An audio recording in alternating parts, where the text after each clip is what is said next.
So let's see the components of the program. In other words, what makes it work? What do I need and how do I make this work? First off, you need installment or revolving debt. In other words, you have to have some sort of debt you're paying off. It doesn't have to be only a mortgage. It can be a mortgage, credit cards, car loans, student loans, whatever it is, as long as you have some type of debt you're going to pay off. You need a home equity line of credit. This is an open-ended loan. An open-ended loan is, in other words, the bank will allow you to make multiple deposits each month and adjust the principal balance each time you make a deposit. An open-ended loan is very similar to a credit card. In other words, you can deposit money into the line, you pay it down, and then you can draw the money back out. You can do that as many times as you want per month, and the bank will adjust the interest each time you do that. And then you need the equity accumulator software, which is where we come in and we'll provide you with the software. What makes it work? In other words, what's the functionality? How do we use this home equity line of credit and why do we need it? Well, first off, the home equity line of credit is going to become your primary checking account. You're going to deposit as much of your income as you can into the home equity line of credit, and you're going to pay all your bills out of the home equity line of credit. Let's go through here. We're going to walk you through an sample family, just an example, so you can kind of see how this program works and how it might work for you moving forward.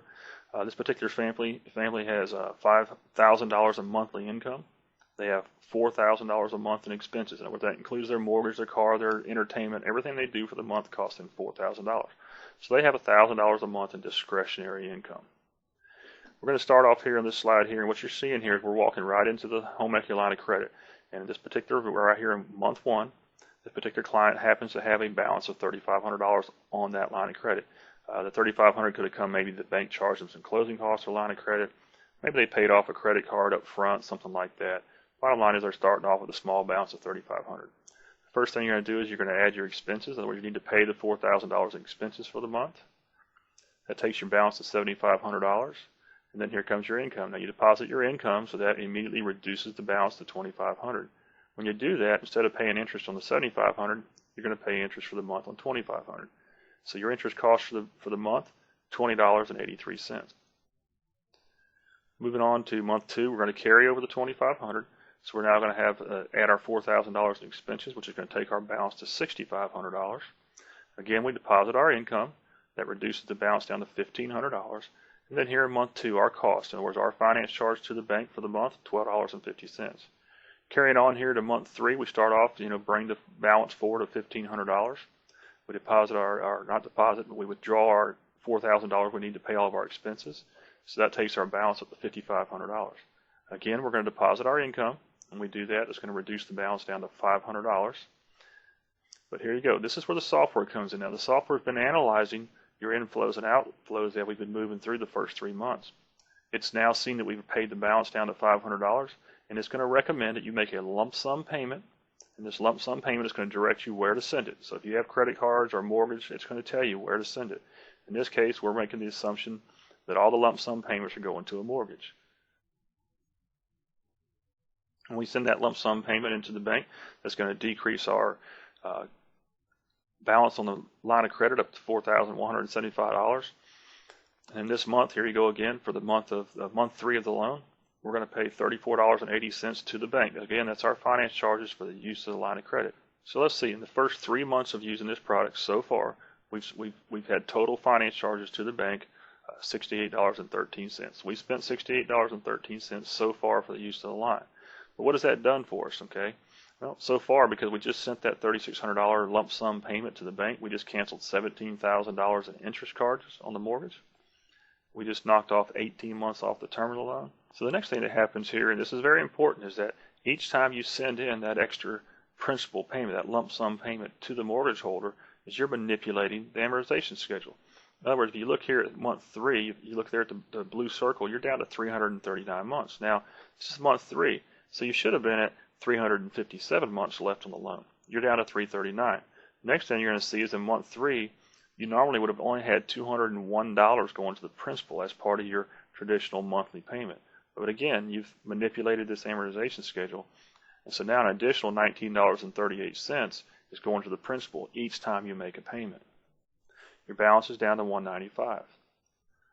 These lump sum payments, let's talk about these for a second. The lump sum payments are the payments that the software, the equity accumulator software, is going to direct you to make, and usually that's going to happen about every 2 to 6 months.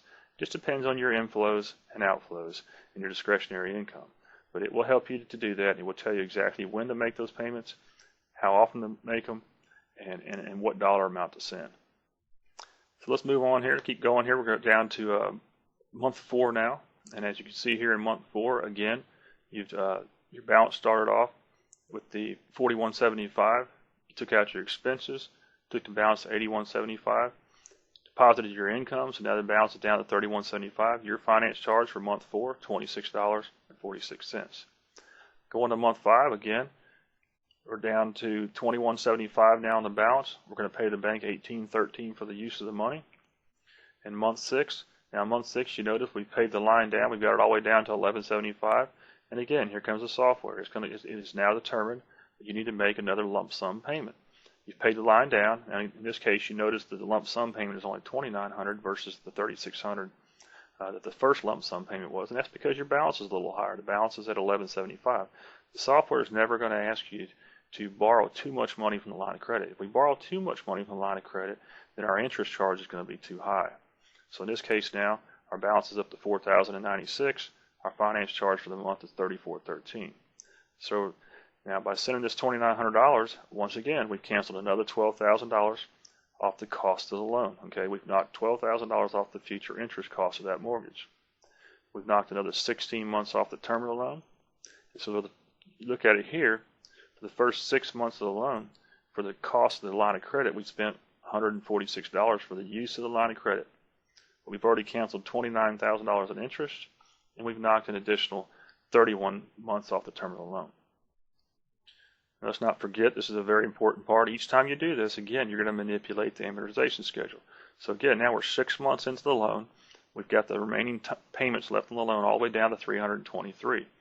Once again, we're going to have another principal jump.